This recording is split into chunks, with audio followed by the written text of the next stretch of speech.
嗨，大家好，我是阿汤。我们很久呢没有分享有关于智慧家电的部分了。提起智慧家电这件事情呢，其实现在蛮多的家电都有支援的 WiFi 的功能，然后可以有 App 的部分。但是呢，家里呢，其实大家最想要去改的东西呢，通常呢就是你家的电灯啊，或是其他有的没的开关之类的，就希望可以透过语音控制，或是可以透过手机操控，快速的去达成你想要做的那些情境啊。比如说你可能是希望讲个什么晚安，然后灯全部啪啪啪啪关掉，出门把灯全部关掉，啪啪啪啪，然后一回家可能是打开玄关灯、客厅灯之类的，就是有一些情境可以去做使用，甚至呢，有些人其实会在自己的家里面呢就已经有弄一个类似平板的概念，它是小小一块，然后呢上面已经有一些情境了，你一回家你就可以按照你按的情境，然后去调整你要的模式。那这些模式呢，其实不外乎呢，就是你要先搭配好一些可以控制家电的智慧开关或者是模组来使用。以模组来说呢，它就是接在比如说开关跟我们家电灯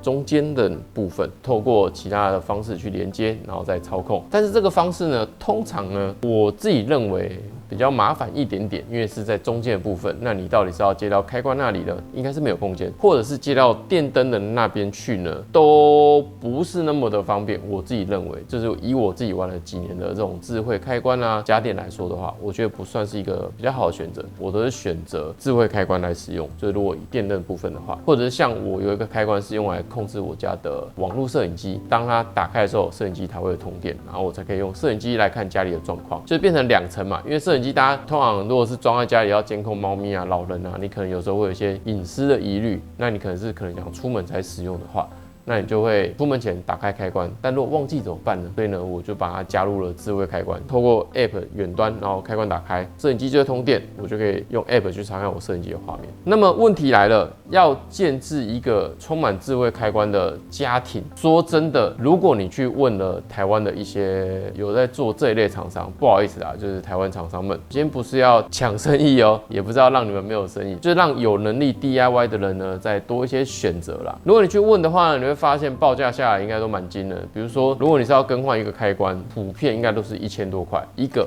开关而已哦。还要看你这个开关上面是1个按钮、2个按钮还是3个按钮，越多按钮越贵，而且贵的蛮多的。像我之前买这种一个开关的，有些一个是到1700、1800，我记得单开关哦，双开关好像是2000左右，3开关再贵一点点，就是大概往上都再加个几百块这样。然后呢，台湾的厂商普遍其实是建议你安装我刚讲的开关跟灯具中间的那个模组，但因为他们有技术嘛，所以他来帮你安装，这是最方便，然后价钱相对也会比较低。这个东西你去淘宝买的话呢，价钱也会比较低，或是国外买也会比较低，只是没有保固而已。那这些厂商他帮你安装的话，当然有好处嘛，它有保固，你就是有问题的话，打个电话，然后叫他们来更换或是处理就可以了。那如果你自己安装的话，就是你要自己相对应的去应对这些状况，就是有差别。那我们来分享一下呢，以我自己惯用的这个智慧开关呢，是 Acra 这个品牌，算是我自己用过大概超过10种智慧开关的品牌下来了，我觉得相对是比较稳定的。这一款呢，它虽然是中国的品牌啦，有什么隐私疑虑你就自己参考啦。因为很多人都会讲说，大陆的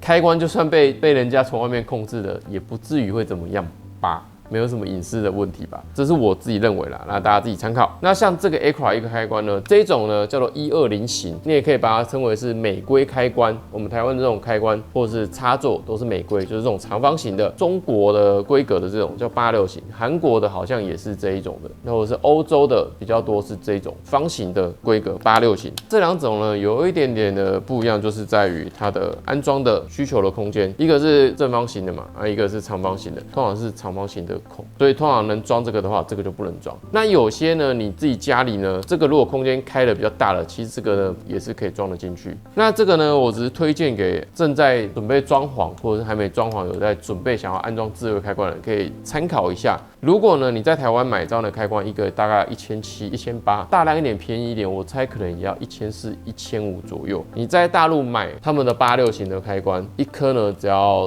我如果没记错，应该是在500块上下，无论是单件、双件都差不多，价钱大概就是台湾卖的1/3。那么问题来了，有人问过我，如果我去买的86型，我的装潢反正我一开始就先挖好方形的孔，大陆的这一种呢，普遍它都是标220伏，但是我不确定大陆的家电或者是电器相关是不是都一定要写220啊？不确定。但是我自己实际使用过了，这个86型的呢，即便它写220，你还是可以用在台湾的开关上面使用，自己用下来是完全没有问题的，是可以直接操作的。只是呢 App 的部分呢，你要选中国的伺服器吧。但是这个一颗就是只要500左右，然后这个的话要1700-800块，就1/3的价格，便宜很多。然后呢，110伏可以用，甚至呢是如果你整套都去搭配中国的 Acro 的开关，以及呢它有那种有 LED 面板的，还是 LCD 面板，反正就是有触控面板的，上面也可以设置一些情境，你只要设置好情境，按一下，然后它就按照你的情境去哪里开哪里关，很方便，可以结合的东西我觉得更多。那如果你是买美规的这种面板的，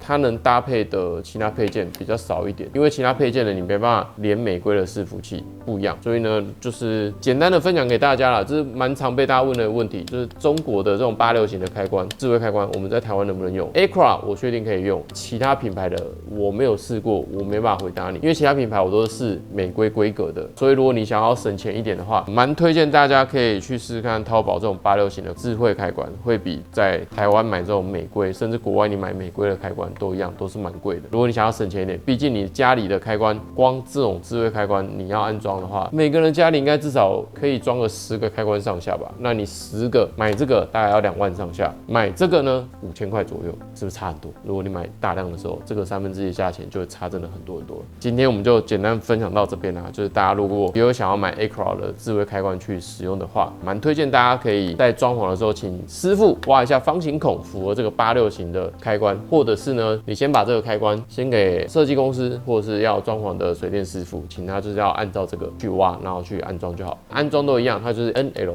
L1，然后 L2 这样，就是不同的开关的安装，就这样。简单，那可以省蛮多钱的，就分享给大家啦。大家如果对于这个智慧开关呢，还有任何问题呢，也欢迎在底下留言。我是拍电那个，下次见喽，拜拜。